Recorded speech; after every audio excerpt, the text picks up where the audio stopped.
शाम दे 6 वज गए हैं। 7 वजे रात का खाना खावना हा। पूरे 5 डिमारी का शेड्यूल छपिया होया हा। कंपनी दे हर बंदे के नी उंदी एक कापी मौजूद है।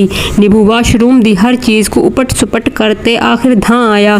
कपड़े बदलिए, हाली भी 6:30 थाए हैं।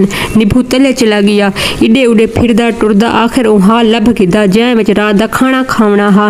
निभू उंदे विच वड़ गया ता हाल एक बहिश्त दा नज़ारा पेश करेंदा पिया हा। तले कलीन दा रंग हल्का सावा जिमें दाजली घड़े दा रंग होवे। 4 कुर्सियां ते एक मेज़ दा सेट। इहो जे सेट 30-35 हाल दे विच लगे हुए हैं। सामने पूरी दीवार ते एक शीशा हा। हाल दे सज्जे पासे कोई 40-45 किस्म दे खाने स्टील दे गुंबदी तासली विच पाते पए हैं। उन्हां दे तले सिपरेट दियां चिमनियां चिरागां कीती पईयां हैं तां जो खाना गर्म रहे। 6-7 वेटर वधे हैं, हाली मेहमान काई ना आए हैं। ये हाल सिर्फ कंपनी दे मेहमानी कीते हा। निभू कला हा ते हाल दे शुरू विच एक कुर्सी ते बह गया। इहो सोचिया जो बे मार्का आउसन वल वेटर कार्ड चा आउसी, असा आर्डर लिखवेसू माल आउसी।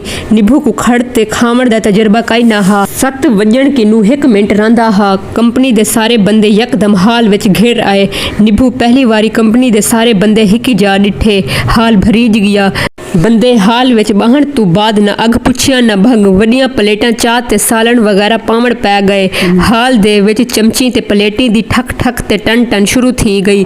सारे आपस विच खिलदे बट्टां लैंदे पए हन। खाना पाया ते कुर्सी ते बांधे गए। निभू हाली तक कला बैठा हा।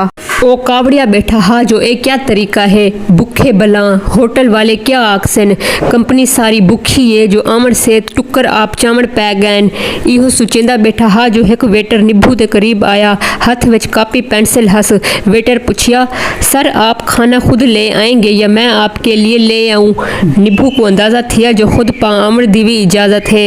निभू सोचा जो वेटर खुद पा आया ता ओ अपनी मर्जी दा पा आउसी ते मैं आधा जो मैं आप पा आमदा ता वेटर आखसी जो हुण तोणी ए खुद क्यों नहीं पा आया। निभू गाल को संभालन कीते जवाब दिता जो उंदा एक दोस्त आवणे ओ कट्ठे खाना घेन आउसन। वेटर चलिया गया। न दोस्त आवना हा ते ना ए खुद वेटर दे सामने उठी पिया सकदा हा। वेटर डेधा रह गया जो निभू साहब बैठे थिया। निभू आन ताड़िया वेटर को जो इहो ना मुराद कहीं बै पासे अपने ध्यान विच लगे ते ओ खुद खाना चा आवे। वेटर जिवें पुक दिती। निभू उठिया ते सीधा खाने आले पासे वंज लथा। वड्डी प्लेट चाती, तासलियां दे ढक्कन खुले पए हन। सलाद को निभू छोड़ दिता ते दिल विच सोचियस जो अज भी इंज ही सोहनी जाते घा बूटे ता ना खाऊं। ऊं सलाद छोड़ते बाकी खाने प्लेट विच पाते। सब तो पहले 5-6 वड्डे चम्मच पुलाव दे पाते। वल गोश्त आले पासे आ गया। छोटे गोश्त दे बूटें दी पासे किनू तंदीर ला दिती। सामने किनू तराए उबले अंडे फसाए। उतू सीख कबाब ते शामी कबाब रखिए ते डू पा दियां मच्छी दियां बेड़ियां सिजा रखियां। प्लेट बुथीज गई। इवें लगदी है जिवें कोई गुंबद होवे। हुण मसला हा जो निभू कुर्सी तोड़ी किवें पुजे। 2.5 किलो दी प्लेट हथ विच, तले कलीन ते निभू को खतरा थी गया जो जुत्ती दा कोई कोका कलीन विच ना अड़े। जे कोई कोका अड़ गया ता प्लेट ढासी ते इहो सामान घटो घट 2 मरले जा मले सी। ओ होले होले बंदे दे टकरी किनू बचदा बचदा हाल दी छेकड़ विच पुज गया। एक मेज कुर्सी मल बैठा। बंदियां दू कंड सामने दीवार हाई ते पासे किनू पूरी दीवार ते पूरा शीशा। बाहरों दे नज़ारे नजरदे पाए हन। छुरी कांटा चाता मगर उको चस ना आई। ओ हथ नाल खावण पै गया। 4-5 लपोड़े मारिए होसन। क्या डेधे बेग साहब उनकी तरफ आमदा पए। बेग साहब दे हथ प्लेट है। निभू जल्दी नाल नैपकिन नाल हथ साफ कीते ते छुरी कांटा हथ विच पा घिदे। बेग साहब नाल वाली कुर्सी ते आन लथे। निभू उनकी प्लेट विच डिठे। एक बोटी, थोड़ा शोरवा, 2 छोटे चम्मच चावलीं दे, जरा सलाद ते चौथा हिस्सा नान दा। निभू को ख्याल आया जो बेग साहब उमें ता नर आदमी है, चुस्त चलाक भी वड्डा है पर है बीमार। या ता शुगर है या मैदा बिगड़िया होया है। बेग साहब निभू किनू पूछिया, जी निभू मियाँ कंपनी को कैसा पाया। निभू वल्दा डिता, ठीक है सर। बेग साहब मेरे हथी डू डिठे ते आख्योस, छुरी बाएं और कांटा दाएं हाथ में कर लो, आपने उल्टा पकड़ा हुआ है। निभू आख्या, ठीक है सर। निभू छुरी नाल जेड़ी शै कपेंदा हा ओ न कपींदी हाई। सीख कबाब को कपड़ लगे तो सीख कबाब ते तलू पुला दा कच्चा भरा हा ओ न कपींदा हा। इवें बोटियां भी न कपींदियां हन। आखिर निभू अंडे को छुरी नाल 2 टोटे कीता। अंडा जरा फुतकिया तो मच्छी दा बीरा मेज़ ते वंज पिया। निभू कांटे नाल तां ना चाह सकदा हा, क्यों जो मच्छी दा बीरा वजनी हा। ऊ हथ नाल चाह ते प्लेट विच रखिया। बेग साहब मुस्किया ते आख्योस, निभू मियाँ दूसरी दफ़ा थोड़ा थोड़ा करके ले आते। निभू आख्या, सर हॉस्टल की तरह यहाँ पर दूसरी हाजिरी तो नहीं लगाते। बेग साहब आख्या, नहीं भाई, जितना मर्जी आए खाए, हाजिरी सिर्फ एक लगेगी। नाल बेग साहब उठी पिया ते निभू वल हथ नाल खावन शुरू कर दिता। उनदे बाद निभू खाना इवें खादा जिवें एकड़ कणक दा कपींदे। हारवेस्टर चला दिता।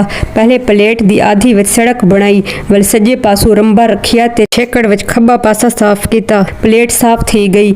ई दौरान निभू डिठा जो अध बंदे हाल विच रोटी खाते चले गए। निभू उहा लगी हुई वड्डी प्लेट ते चमचा चाता वल तासनी कुनू पुज गया। एक वेटर नवी प्लेट निभू को पकड़ाई। पुरानी लगी हुई प्लेट वापस घिन गिद्दी। निभू खुश जो नवे सिरों शुरू करेंदे पियो।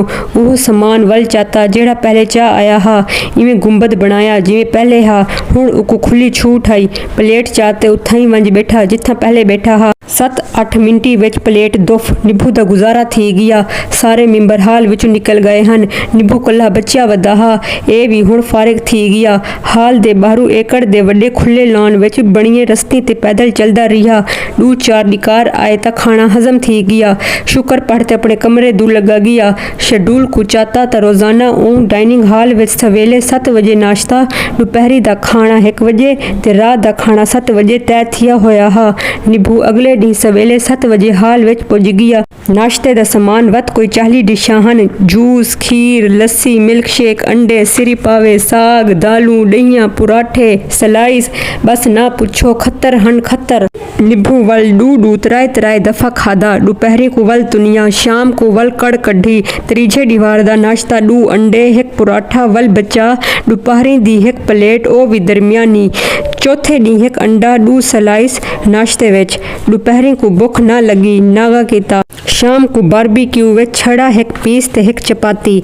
पंजवें दी नाश्ते विच 1 अंडा ते 2 सलाइस। दोपहरी को दरमियानी प्लेट ते शाम को निभू अपनी प्लेट विच अपने हथों इतला थोड़ा पाता जो उको ख्याल आया प्लेट ता पहले दी आली कार बेग साहब दी प्लेट वांगो रे। इंदा मतलब ए है जो बेग साहब बीमार कहना हा। जे तक मेरी वीडियो चंगी लगी है तो इको लाइक करो, शेयर करो ते कमेंट दो ताकि साको पता लगे ताकू सारी वीडियो किवें लगदी पई है। वल मिलदे हां एक नवी वीडियो नाल। अगली वीडियो ताईं अल्लाह हाफिज़।